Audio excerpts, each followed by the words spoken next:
அணி திரள்வோம் இறை மக்களே, அன்பில் வாழ்வோம் ஓர் குலமாய். அனைத்தும் படைத்து அழைத்து காக்கும் அன்பு தெய்வம் அழைக்கின்றார்.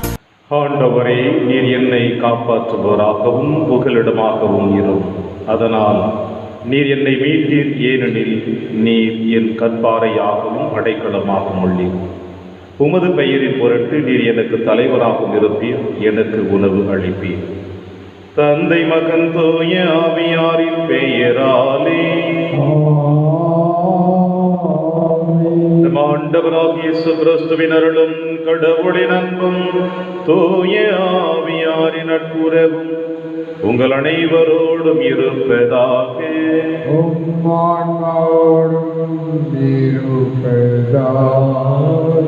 கிறிஸ்துவில் பிரியமான நம்புமிக்க சகோதர சகோதரிகளே, ஆண்டின் பொது காலத்தின் 6வது வாரத்தில் நம்முடைய ஆன்மீக பயணத்தை இன்று ஆரம்பித்திருக்கிற தருணத்தில் தொழுநோயாளரை குணமாக்குகின்ற நற்செய்தியை இறைவன் நமக்கு கொடுத்திருக்கின்றார். ஆண்டவரே, நீர் விரும்பினால் என் நோய் என்னை விட்டு அகலும் என்று தொழுநோய் பிடித்தவன் ஆண்டவரை நோக்கி தன்னுடைய அபய குரலை இயேசுவிடத்தில் எடுத்து வைக்கின்றார். இயேசுவும் அவருடைய விண்ணப்பத்தை ஏற்று அவனுக்கு நிறைவான ஆசீர்வாதத்தை கொடுத்து வழிநடத்துகிறார். நாமும் அந்த மனிதனை போல நம்பிக்கை உள்ளவர்களாக, விசுவாசம் உள்ளவர்களாக இயேசுவின் பின்னே சென்று நம் குறைகளையும் குற்றங்களையும் அவர் கருத்தில் அர்ப்பணித்து மன்னித்து அவருடைய அன்பின் பிள்ளையாக வழிநடத்த இந்த திருப்பலியிலே மன்றாடும். திருப்பலி ஒப்பு கொடுக்க தகுதி பெறும் பொருட்டு நம் பாவங்களை ஏற்று மனம் வருந்துவோம், இறைவனின் மன்னிப்பை பெறுவோம். எல்லாமல்ல இறைவனிடமும் சகோதர சகோதரிகளே, உங்களிடமும் நான் பாவி என்னை ஏற்றுக்கொள்கின்றேன். ஏனெனில் என் சிந்தனையாலும் சொல்லாலும் செயலாலும் கடமையை தவறியதாலும் பாவங்கள் பல செய்தேன். என் பாவமே, என் பாவமே, என் பெரும் பாவமே. ஆகையால் எப்போது கல்யாண புனித மரியாதையும் வானதூதர் புனிதர் அனைவரையும் சகோதர சகோதரிகளே உங்களையும் நம் இறைவனாகிய ஆண்டவரிடம் எனக்காக வெற்றிக் கொள்ள வந்தார்கள். எல்லாம் வல்ல இறைவன் நம்மை திறக்க வைத்து நம் பாவங்களை மன்னித்து நம்மை நிலை வாழ்வுக்கு அழைத்து செல்வாராக. ஆமென். ஆண்டவரே இரக்கமாயிரும். ஆண்டவரே இரக்கமாயிரும். கிறிஸ்துவே இரக்கமாயிரும். கிறிஸ்துவே இரக்கமாயிரும். ஆண்டவரே இரக்கமாயிரும். ஆண்டவரே இரக்கமாயிரும். உன்னதங்களிலே கடவுளுக்கு மாட்சி உண்டாகுக. உலகினிலே நன்மனதோடு அமைதியாகுக. உம்மை புகழ்கின்றோம், உம்மை வாழ்த்துகின்றோம், உம்மை ஆராதிக்கின்றோம், உம்மை மாட்சிப்படுத்துகின்றோம். உமது மேலான மாட்சியின் பொருட்டு உமக்கு நன்றி கூறுகின்றோம். ஆண்டவராகிய இறைவா, வானுலக அரசரே, எல்லாம் வல்ல தந்தையாகிய இறைவா, ஒரே மகனாய் உதித்த ஆண்டவரே இயேசு கிறிஸ்துவே, ஆண்டவராகிய இறைவா, இறைவனின் செம்மறியே, தந்தையின் திருமகனை, உலகின் பாவங்களை போக்குபவரே, எங்கள் மேல் இரக்கமாயிரும். உலகின் பாவங்களை போக்குபவரே, எங்கள் மன்றாட்டை ஏற்றருளும். தந்தையின் வலப்பக்கம் ஏற்றிருப்பவரே, எங்கள் மேல் இரக்கமாயிரும். ஏனெனில் இயேசு கிறிஸ்துவே, நீர் ஒருவரே தூயவர், நீர் ஒருவரே ஆண்டவர், நீர் ஒருவரே உன்னதர், தூய ஆவியாரோடு தந்தையாகிய இறைவனின் மாட்சியில் இருப்பவர் நீரே. ஆமென். மன்றாடுவோமாக. இறைவா, உண்மையும் நேர்மையும் உள்ள நெஞ்சங்களில் நீர் குடிகொள்வதாக உறுதி அளித்தீரே. எங்கள் உள்ளங்களில் தகுந்தவற்றை ஏற்றவாறு நாங்கள் வாழ எங்களுக்கு அருள்வீராறு. உம்மோடு தூய ஆவியாரின் ஒன்றிப்பில் இறைவனாய் என்றென்றும் வாழ்ந்து ஆட்சி செய்கிற எங்கள் ஆண்டவர் இயேசு கிறிஸ்து வழியாக உம்மை மன்றாடுகின்றோம். முதல் வாசகம். தொழுநோயாளி பாலியத்துக்கு வெளியே தனியாக கூடியிருப்பார். லேவியர் நூலிலிருந்து வாசகம். அதிகாரம் 13, இறை திருவசனங்கள் 1 முதல் 2 மற்றும் 44 முதல் 46 முடிய. அந்நாட்களில் ஆண்டவர் மோசேயிடமும் ஆரோனிடமும் உரைத்தது: ஒருவர் உடலில் தோல் மீது தொழுநோய் போன்று ஏதேனும் தடிப்போ சொரிசிறங்கோ வெண்படலமோ தோன்ற அது தொழுநோய் என ஐயமுற்றால் அவர் குருவாகிய ஆரோனிடம் அல்லது குருக்களாகிய அவர் புதல்வரில் ஒருவரிடம் கொண்டு வரப்பட வேண்டும். அவர் தொழுநோயாளி, அவர் தீட்டுள்ளவர் என குரு அறிவிப்பார். ஏனெனில் நோய் அவர் தலையில் உள்ளது. தொழுநோயால் பாதிக்கப்பட்டவர் கிழிந்த உடை அணிந்து தலை வராமல் மேல்தட்டை மறைத்து கொண்டு தீட்டு தீட்டு என குரல் எழுப்ப வேண்டும். நோயுள்ள நாளெல்லாம் அவர் தீட்டுள்ளவர். எனவே தீட்டுள்ள அவர் பாளையத்துக்கு வெளியே தனியாக குடியிருப்பார். இது ஆண்டவர் வழங்கும் அருள்வாக்கு. இறைவனுக்கு நன்றி. பதிலுரை பாடல் பல்லவி. ஆண்டவரே நீரே எனக்கு புகலிடம். ஆண்டவரே நீரே எனக்கு புகலிடம். எவரது குற்றம் மன்னிக்கப்பட்டதோ எவரது பாவம் மறைக்கப்பட்டதோ அவர் பேறு பெற்றவர். ஆண்டவர் எந்த மனிதரின் தீச்செயலை எண்ணவில்லையோ எவரது மனதில் வஞ்சமில்லையோ அவர் பேறு பெற்றவர். பல்லவி. ஆண்டவரே நீரே எனக்கு புகலிடம். என் பாவத்தை உம்மிடம் அறிக்கையிட்டேன், என் தீச்செயலை நான் மறைத்ததில்லை. ஆண்டவரிடம் என் குற்றங்களை ஒப்புக்கொள்வேன் என்று சொன்னேன். நீரும் என் நெறிகேட்டையும் பாவத்தையும் போக்கினீர். பல்லவி. ஆண்டவரே நீரே எனக்கு புகலிடம். நீதிமான்களே ஆண்டவரை முன்னிட்டு அகமகிழுங்கள். நேரிய உள்ளத்தாரே நீங்கள் அனைவரும் மகிழ்ந்து பாடுங்கள். பல்லவி. ஆண்டவரே நீரே எனக்கு புகலிடம். நான் கிறிஸ்துவை போல் நடக்கின்றேன், நீங்கள் என்னை போல் நடங்கள். திருத்தூதர் பவுல் கொரிந்தியருக்கு எழுதிய முதல் திருமுகத்திலிருந்து வாசகம். பிரிவு 10 உட்பிரிவு 31 முதல் பிரிவு 11 உட்பிரிவு 1 வரை. சகோதரர் சகோதரிகளே, நீங்கள் உண்டாலும் குடித்தாலும் எதை செய்தாலும் எல்லாவற்றையும் கடவுளுடைய மாட்சிக்காகவே செய்யுங்கள்.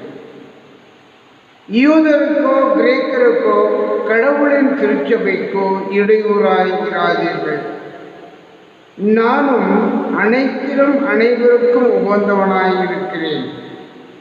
நான் எனக்கு பயன் தருவதை நாடாமல் பலரும் மீட்படையும்படி அவர்களுக்கு பயன் தருவதையே நாடுகிறேன். நான் கிறிஸ்துவை போல் நடப்பது போன்று நீங்களும் என்னை போல் நடங்கள். இது ஆண்டவர் வழங்கும் அருள்வாக்கு. இறைவனுக்கு நன்றி. வாழ்த்துணி. அல்லேலூயா, அல்லேலூயா.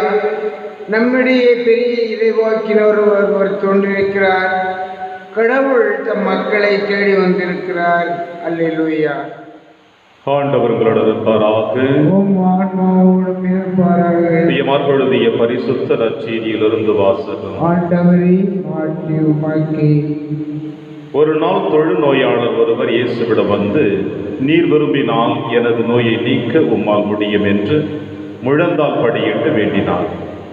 இயேசு அவர் மீது பரிவு கொண்டு தமது கையை நீட்டி அவரை தொட்டு அவரிடம், நான் விரும்புகிறேன், உமது நோய் நீங்குக என்றார். உடனே தொழுநோய் அவரை விட்டு நீங்க அவர் நலமடைந்தார். பிறகு அவரிடம், இதை யாருக்கும் சொல்ல வேண்டாம், கவனமாயிரும். ஆனால் நீர் போய் உம்மை குருவிடம் காட்டி நோய் நீங்கியதற்காக மோசே கட்டளையிட்டுள்ள காணிக்கையை செலுத்தும், நீர் நலமடைந்துள்ளீர் என்பதற்கு அது சான்றாகும் என்று மிக கண்டிப்பாக கூறி உடனடியாக அவரை அனுப்பிவிட்டார். ஆனால் அவர் புறப்பட்டு சென்று இந்த செய்தியை எங்கும் அறிவித்து பரப்பி வந்தார். அதனால் இயேசு எந்த நகருக்குள்ளும் வெளிப்படையாக செல்ல முடியவில்லை. வெளியே தனிமையான இடங்களில் தங்கி வந்தார். எனினும் மக்கள் எல்லா இடங்களிலிருந்தும் அவரிடம் வந்து கொண்டிருந்தார்கள். இது ஆண்டவர் வழங்கும் அருள்வாக்கு. கிறிஸ்துவே உமக்கு புகழ்.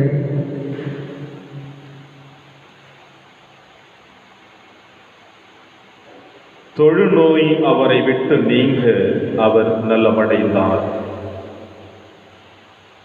கிறிஸ்து இயேசுவில் பிரியமான அன்புமிக்க சகோதர சகோதரிகளே,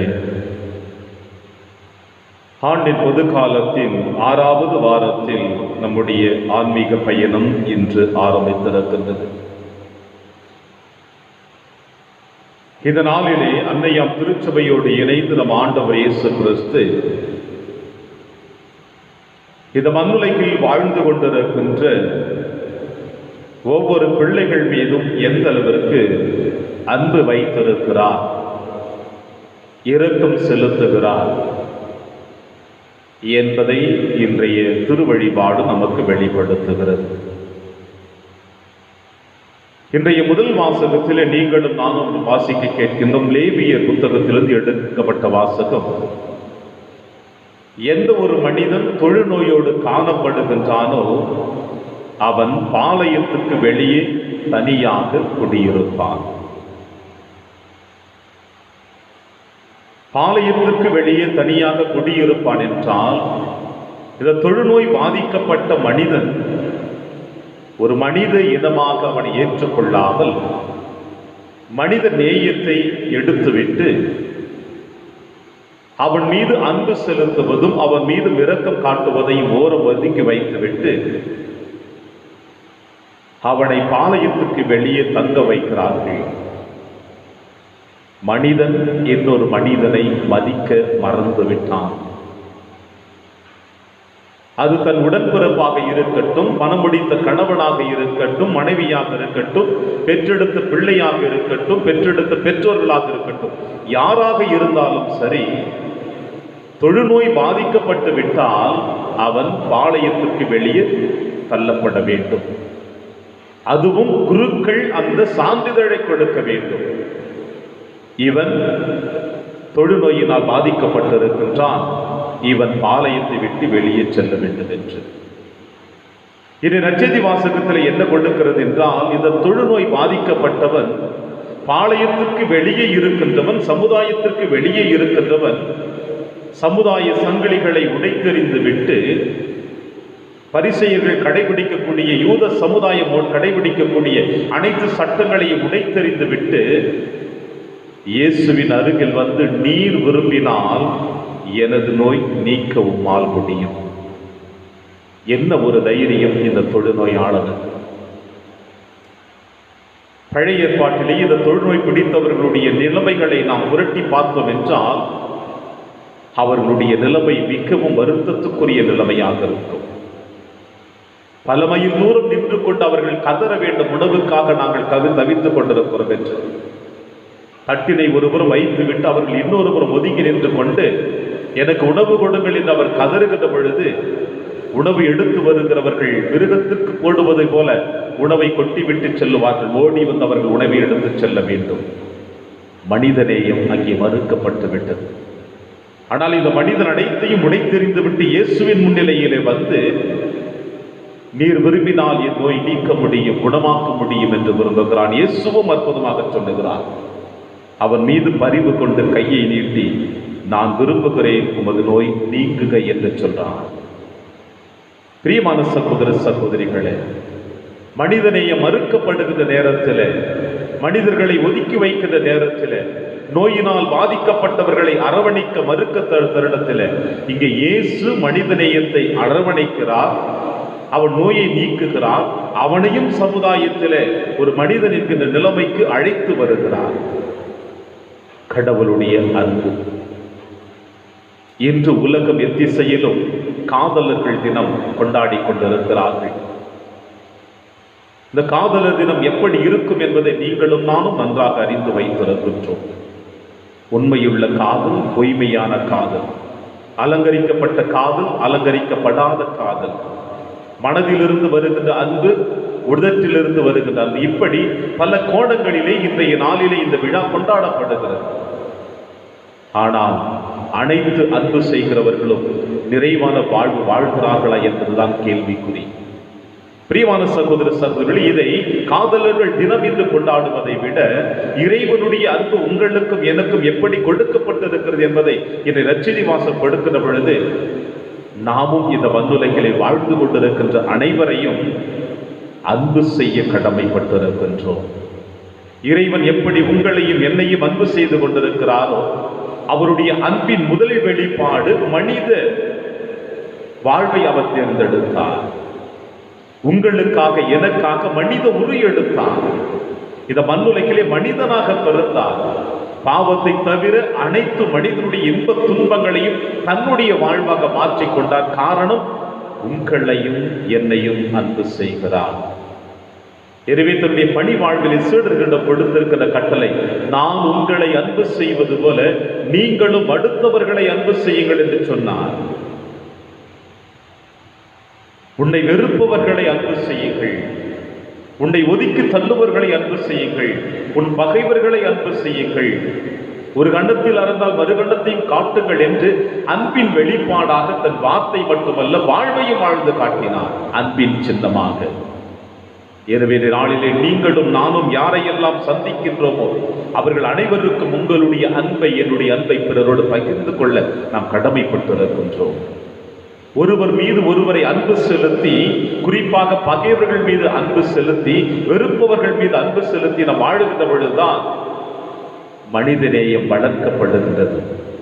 இன்று தொழுநோயினால் பாதிக்கப்பட்ட இந்த மனிதனை ஆண்டவர் இயேசு கிறிஸ்து அன்பு செய்து, உன் நோய் நீங்குக, நான் இந்த நோயை நீக்குகிறேன் என்று இயேசு அந்த மனிதனிடமிருந்து நோயை நீக்கினாரே, அதே போல நீங்களும் நானும் உடல் அளவில் மட்டுமல்ல, உள்ளத்தளவிலும் ஆன்மீக அளவிலும் தொழுநோயோடு வாழ்ந்து கொண்டிருக்கின்றோம் அல்லவா? இந்த மனிதன் எந்த அளவிற்கு ஆண்டவருடைய கரத்தில் தன்னை அர்ப்பணித்தானோ அதே போல நாமும் நம்மை ஆண்டவருடைய கரத்தில் அர்ப்பணிக்க வேண்டும். ஆண்டவரே, ஆன்மீக அளவில் நான் தொழுநோயாளனாக வாழ்ந்து கொண்டிருக்கின்றேன், என் நோயை நீர் நீக்க வேண்டும் என்று அவருடைய பாதத்தில் நம்மை அர்ப்பணிக்க வேண்டும். காரணம் என்னவென்றால், பிரியமான சகோதர சகோதரிகளே, இன்னும் 2 தினங்கள் தான் இருக்கின்றன. நம்முடைய தவ காலத்தை ஆரம்பிக்கப் போகிறோம். வருகின்ற புதன்கிழமை தவ காலத்தின் முதல் நாள், விபூதி புதன் என்கின்ற நினைவை நாம் கொண்டாடப் போகிறோம். மனிதனே, நீ மண்ணாக இருக்கிறாய், மண்ணுக்கு திரும்ப போகிறாய் என்று நம்முடைய இந்த மனித வாழ்வு எப்படிப்பட்டது என்பதை நினைவுபடுத்தக்கூடிய தருணம். எனவே இந்த உடலானது அழியக்கூடிய உடலுக்குள் இப்படிப்பட்ட வேதனைகளை வைத்துக் கொண்டு, குறைகளை வைத்துக் கொண்டு நாம் இறைவனை நோக்கி பயணித்தோம் என்றால் நம்முடைய ஊனுடலே இறைவனுக்கும் நமக்கும் தடையாக இருந்து கொண்டிருக்கின்றது.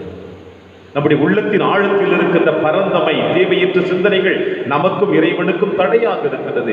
அதுவே ஆன்மீக தொழுநோயாக காணப்படுகிறது. எனவே நம்முடைய உள்ளத்தையும் உடலையும் தூய்மைப்படுத்த வேண்டும் என்றால், இன்று தொழுநோயாளன் சொன்னது போல ஆண்டவரிடத்தில் சென்று, ஆண்டவரே, நீர் விரும்பினால் என் ஆன்மாவை உம்மால் மட்டும்தான் தூய்மையாக்க முடியும். எனவே ஆண்டவர் கரத்தில் நம்மை அர்ப்பணிப்போம். அப்பொழுதுதான் நம்முடைய ஆன்மீக பயணம் நிறைவுள்ளதாக, தூய்மையுள்ளதாக இருக்கும். எப்பொழுது நீங்களும் நானும் இயேசுவின் கரத்தில் நம்மை அர்ப்பணிக்கின்றோமோ அப்பொழுது இயேசு அற்புதமாக சொல்லுவார், நான் விரும்புகிறேன் உன் நோய் நீக்குக என்று. இயேசுவின் விருப்பத்தை நாம் நிறைவேற்ற வேண்டும். அப்பொழுது நம்முடைய விருப்பத்தை அவர் நிறைவேற்றுவார், நம்முடைய ஆன்மீக பயணத்தை புனிதப்படுத்த. எனவே பிரியமான சகோதர சகோதரிகளே, இன்றைய நாளில் ஆண்டின் பொது காலத்தின் 6வது வாரத்தில் நம்முடைய இந்த ஆன்மீக பயணத்தை ஆரம்பித்திருக்கிற தருணத்தில், இன்றைய 2வது வாசகத்தில் பவுலடிகளார் கொரிந்தியருக்கு எழுதிய திருமுகத்தில் சொல்லுவது போல, நான் கிறிஸ்துவை போல நடப்பது போன்று நீங்களும் என்னை போல் நடக்க ஆரம்பியுங்கள். கிறிஸ்துவை அழிக்க விரும்பியவர், நீ துன்புறுத்தும் இயேசு நான் என்று தன்னை வெளிப்படுத்தி இயேசுவிடம் அவரை போல வாழ அவர் விரும்பினார். பவுலடிகளார் கொரிந்தியருக்கு சொல்லுவது போல, நான் கிறிஸ்துவை போல நடப்பது போன்று நீங்களும் என்னை போல் நடங்கள் என்று அழைத்துக் கொண்டிருக்கிறார். எனவே நாமும் இறைவன் நமக்குள் குடிகொண்டிருக்கிறார் என்ற நம்பிக்கையோடு, விசுவாசத்தோடு கிறிஸ்துவை போல நாமும் பயணிப்போம். அப்பொழுது நம் சந்ததியும் கிறிஸ்துவை போல அவர்களும் பயணிப்பார்கள். அதற்கு வழிவகை வகுக்க வேண்டியது நம்முடைய கடமை. இந்த கடமையை நிறைவேற்ற இந்த திருப்பலியிலே அந்த வரத்திற்காக ஜெபிப்போம். இறைவன் உங்களையும் என்னையும் நிறைவாக ஆசீர்வதிப்பார். ஆமென்.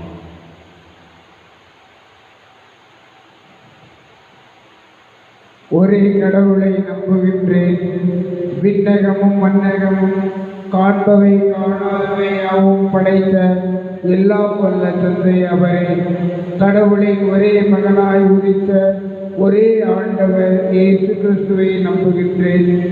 இவர் காலங்களுக்கெல்லாம் முன்பே தந்தையிடமிருந்து பிறந்தார். கடவுளை நின்று கடவுளாக, ஒளியில் நின்று ஒளியாக, உண்மை கடவுளை நின்று உண்மை கடவுளாக உதித்தவர். இவர் உதித்தவர், உண்டாக்கப்பட்டவர் அல்ல. தந்தையோடு ஒரே பொருளானவர். இவர் வழியாகவே யாவும் படைக்கப்பட்டன. மனிதர் நமக்காகவும் நம் மீட்புக்காகவும் விண்ணகமிருந்து இறங்கினார். தூய ஆவியால் கன்னி மரியாவிடம் உடனெடுத்து மனிதரானார். மேலும் நமக்காக புதிய பிளாத்தின் அதிகாரத்தில் சிலுவையில் அறையப்பட்டு பாடுபட்டு இறந்து அடக்கம் செய்யப்பட்டார். மறைநூல்களின்படி 3ஆம் நாள் உயிர்த்தெழுந்தார். விண்ணகத்துக்கு எழுந்தருளி எல்லாம் வல்ல தந்தையின் வலப்பக்கம் வைத்திருக்கின்றார். வாழ்வோரையும் இறந்தோரையும் தீர்ப்பிட மாற்றியுடன் மீண்டும் வர இருக்கின்றார். அவரது ஆட்சிக்கு முடிவிராது. தந்தையிடமிருந்தும் மகனிடமிருந்தும் புறப்படும் ஆண்டவரும் உயிர் அளிப்போருமான தூய ஆவியாரை நம்புகின்றேன். இவர் தந்தையோடும் மகனோடும் ஒன்றாக ஆராதனையும் மாற்றியும் பெறுகின்றார். இறைவாக்கினர்கள் வாயிலாக பேசியவர் இவரே. ஒரே புனித கத்தோலிக்க திருத்தூதர் வழிவரும் திரு அவையை நம்புகின்றேன். பாவ மன்னிப்புக்கான ஒரே திருமுழுக்கை ஏற்றுக்கொள்கின்றேன். இறந்தோரின் உயிர்ப்பையும் வரவிருக்கும் மறு உலக வாழ்வையும் எதிர்பார்க்கின்றேன். ஆமென்.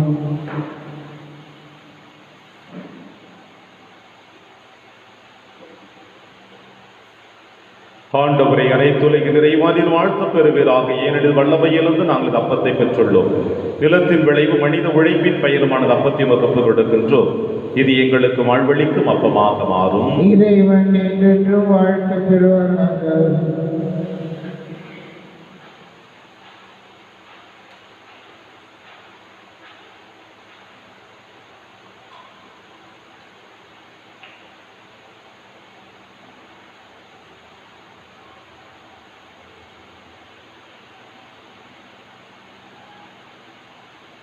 ஆண்டவரை அனைத்துலக நிறைவானில் வாழ்த்து பெறுவீராக. ஏனெனில் வல்லமையிலிருந்து நாங்கள் ரசத்தை பெற்றுள்ளோம். திராட்சை செடிய மனித உழைப்பின் பயனுமான ரசத்தை வகுப்பு கொடுக்கின்றோம். இது எங்கள் ஆன்மீக பானமாக மாறும். இறைவன் என்றென்றும் வாழ்த்த பெறுவாராக. சகோதர சகோதரிகளை, என்னுடையதும் உங்களுடையதுமான இப்போலி எல்லாம் வல்ல தந்தையாக இறைவனுக்கு என்றதாக வழி சமியுங்கள். ஆண்டவர் தமது பெயரின் புகழ்ச்சிக்காகவும் மாட்சிக்காகவும் நமது நன்மைக்காகவும் புனித திரு அவை அனைத்து நலனுக்காகவும் உமது கையிலிருந்து இப்பலியை ஏற்றுக்கொள்வாராக. ஆண்டவரை, இந்த காணிக்கை எங்களை தூய்மைப்படுத்தி புதுப்பிக்க உம்மை வேண்டுகின்றோம். அதனால் உமது திருவிழத்தை நிறைவேற்றும் அவர்களுக்கு அது நிலையான பயன் என்று விளைவிப்பதாக எங்கள் ஆண்டவராகிய கிறிஸ்து வழியாக உம்மை மன்றாடுகின்றோம். ஆண்டவர்களோடு இருப்பாராக. ஆன்மாவோடும் இருப்பாராக. இதயங்களை மேலே எழுப்புங்கள். ஆண்டவரிடம் எழுப்பியுள்ளோம். நம் இறைவனாகி ஆண்டவருக்கு நன்றி கூறுவோம். அது தகுதியும் நீதியுமானது. ஆண்டவரை, தூயவரான தந்தையை என்று உள்ள எல்லாம் வல்ல இறைவா, எங்கள் ஆண்டவராகிய கிறிஸ்து வழியாக என்னாலும் எவ்விடத்திலும் நாங்களும் நன்றி செலுத்துவது மெய்யாகவே தகுதியும் நீதியுமாகும். எங்கள் கடமையும் மீட்புக்குரிய செயலுமாகும். தவறிழைத்த எங்கள் மீது கிறிஸ்து இரக்கம் கொண்டு கன்னி மரியாவிடமிருந்து பிறக்க திருவிழமானார். சிலுவையில் பாடுபட்டு முடிவில்லா சாவிலிருந்து எங்களை விடுவித்தார். இறந்தோரிடமிருந்து உயிர் தெழுந்த நிலை வாழ்வை எங்களுக்கு அருளினார். ஆகவே வானக தூதர் முதன்மை வானக தூதரோடும் அரியணையில் அமர்வோர் தலைமை தாங்குவோரோடும் வான்படைகளின் அணிகள் அனைத்தோடும் சேர்ந்து நாங்கள் உமது மாட்சியை புகழ்ந்து பாடி முடிவின்றி சொல்லுவதாவது: தூயவர் தூயவர் தூயவர், வான்படைகளின் கடவுளாம் ஆண்டவர். விண்ணகமும் மண்ணகமும் உமது மாட்சியால் நிறைந்துள்ளன. உன்னதங்களிலே ஓசன்னா. ஆண்டவர் பெயரால் வருகிறவர் ஆசி பெற்றவர். உன்னதங்களிலே ஓசன்னா. அருளினார். ஆண்டவரே, நீர் மெய்யாகவே தூயவர், தூய்மை அனைத்திற்கு முற்றாகவே உம்முடைய ஆவியை பொழிந்து இக்காணிக்கைகளை தூய்மைப்படுத்த உம்மை வேண்டுகிறோம். இவ்வாறு எங்கள் ஆண்டவர் இயேசு கிறிஸ்துவின் உடலும் இரத்தமுமாக எங்களுக்கு இவை மாறுவனமாக. அவர் பாடுபட உளம் கணிந்து தம்மை கையளித்தவர் அப்பத்தை எடுத்து நன்றி செலுத்தி அதை பிட்டு தம் சிலருக்கு அளித்து அவர் கூறியதாவது: அனைவரும் இதிலிருந்து பெற்று உண்ணுங்கள், ஏனெனில் இது உங்களுக்காக கையளிக்கப்படும் என் உடல்.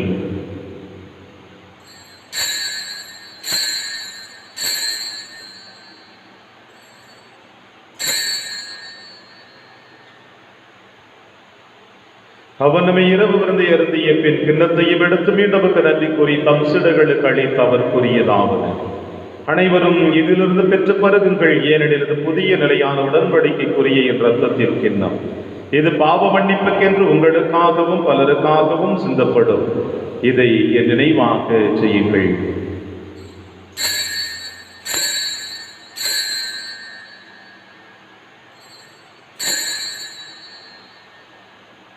நம்பிக்கையின் மறைபொருள்.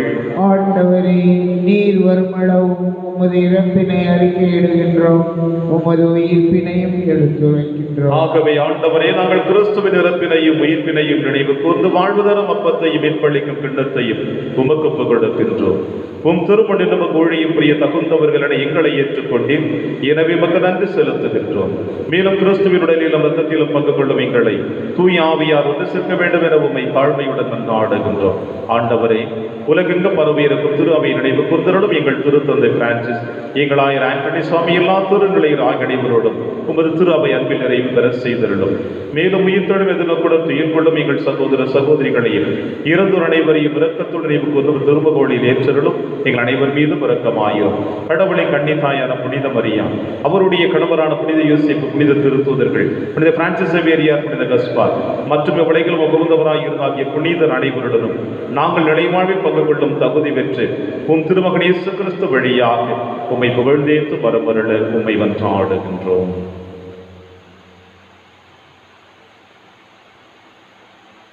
இவர் வழியாக இவரோடு இவரில் எல்லாம் அல்ல இறைவனாகிய தந்தையே, தூய ஆவியாரின் ஒன்றைப்பில் எல்லா புகழும் மாட்சியும் என்றென்றும் உமக்கு உரியதே. ஆமென், ஆமென், ஆமென்.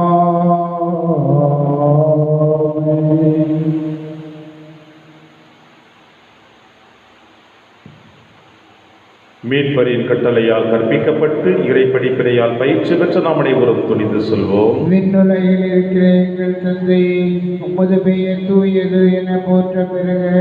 உமது ஆட்சி வருக. உமது திருவுளம் விண்ணுலகில் நிறைவேறுவது போல மண்ணுலகிலும் நிறைவேறுக. எங்கள் அன்றாட உணவை இன்று எங்களுக்கு தாரும். எங்களுக்கு எதிராக குற்றம் செய்வோரை நாங்கள் மன்னிப்பது போல எங்கள் குற்றங்களை மன்னியும். எங்களை சோதனைக்கு உட்படுத்தாதேயும், தீமையிலிருந்து எங்களை விடுவித்தருளும். ஆண்டவரை, தீமை அனைத்திலுமிருந்து எங்களை விடுவித்து எங்கள் வாழ்நாளில் அமைதியை கனிவுடன் அருளும் இவன்றாடுகிறோம். உமது இரக்கத்திருந்தவையால் நாங்கள் பாவத்திலிருந்து எப்பொழுது விடுதலை பெற்று யாதொரு கலக்கமுமின்றி நலமாயிருப்போமாக நாங்கள் எதிர்நோக்கி இருக்கும் பேரின்பத்திற்காகவும் மீட்பராக இயேசு கிறிஸ்து வருகைக்காகவும் காத்திருக்கின்றோம். ஆட்சியும் வல்லமையும் ஆட்சியும் என்றென்றும் உமது. ஆண்டவரே இயேசு கிறிஸ்துவே, அமைதியை உங்களுக்கு விட்டுச் செல்கிறேன், அமைதியை உங்களுக்கு அளிக்கிறேன் என்று உம் திருத்துதர்களுக்கு பழிக்கிறேன். எங்கள் பாவங்களை பாராமல் திரு அவையின் நம்பிக்கையை கண்ணோக்கி உமது திருவுளத்திற்கேற்பதற்கு அமைதியை முற்றிலும் அளித்துள்வீராக. என்று வாழ்ந்து ஆட்சி செய்கின்றவர் நீரே.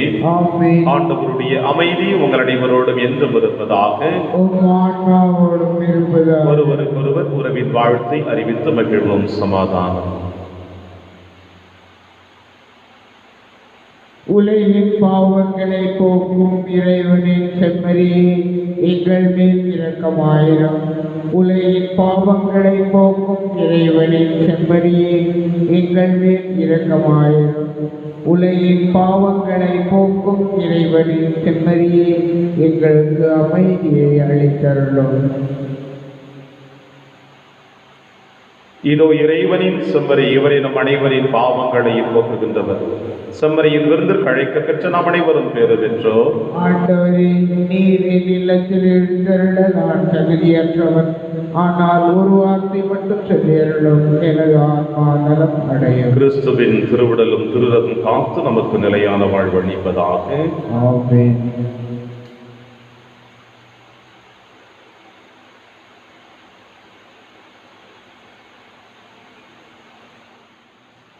கிறிஸ்துவின் ஆன்மாவே என்னை புனிதமாக்கும். கிறிஸ்துவின் திருவுடலே என்னை மீட்டருளும். கிறிஸ்துவின் திரு இரத்தமே எனக்கு எழுச்சியூட்டும். கிறிஸ்துவின் விழாவின் தண்ணீரே என்னை கழுவிடுமே. கிறிஸ்துவின் பாடுகளே என்னை தேற்றிடுமே. ஓ நல்ல இயேசுவே, எனக்கு செவிசாயும். உம் திருக்காயங்களுள் என்னை மறைத்தருளும். உம்மிடமிருந்து என்னை பிரிய விடாதேயும்.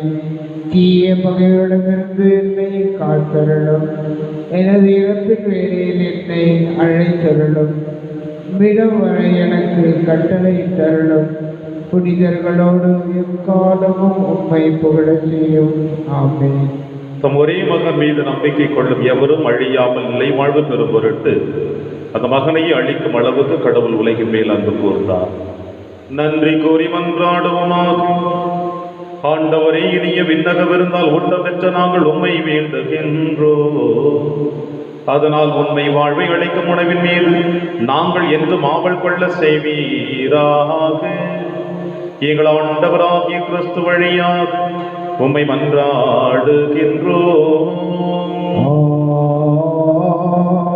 ஆண்டவர் உங்களோடு இருப்பாராக.